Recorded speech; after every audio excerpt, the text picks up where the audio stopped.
I'm very happy ba mentakasngi yo kan pendep ya kata ka jingdon kam jungi bagilwan siya kani kapi si Jofi. Siya jar ngo ifi sa baden namar ba nasngo ba kumpa ang mafi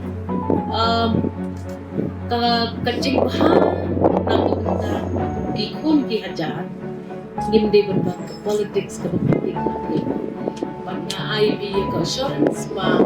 yang kanu-kanuhi ke tahi ya kajing long kajing manjo umajar pagkakriyo juni hindi mansya ikata sa syongdor ini friend joma ni kailang ha college but I phone yang nga kantip ko pilong suda ang ni I always look at you as a very close friend. Now I address you as the Sadar of this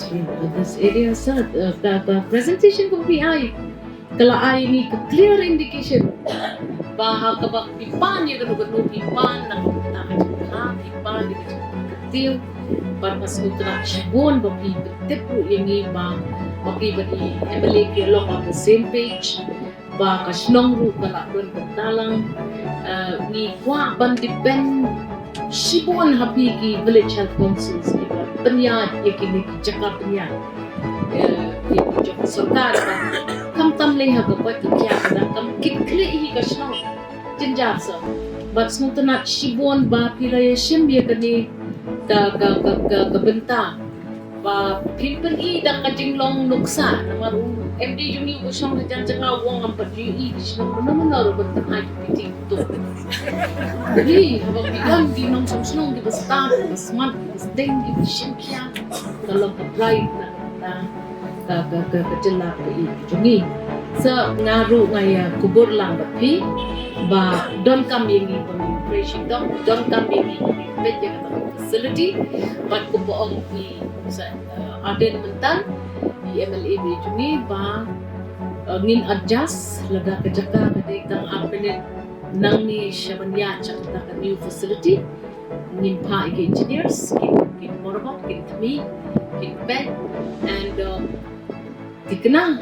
ka CHC ka khamhe ang ni HPC pidang tam 100 beds hapo ka CHC sa yo lipo kinyo ka operation theater kinyo show specialist kibuan la kumno ibay art ibanyarap ini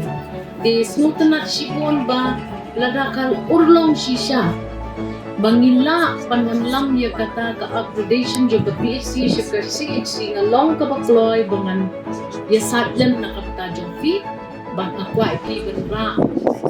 baro si dorbar ya kani kubo siya ka dorbar Jofi ni day kitong tray siya kri Jofi ay ni ya ka suggestion kajing ay jingbot ka banhanam ta juni ngam tharai de bandon ta away pan but ni do kam pan kami pan bed but pan banha so I request you to kindly at least speed up the facelift project. I would like Arden to inaugurate this facelift project at the earliest for the interest of his people. 65 lakhs will definitely improve a lot of things in the center and we need to do it and I will keep pushing you so that we get this done and we get this work done.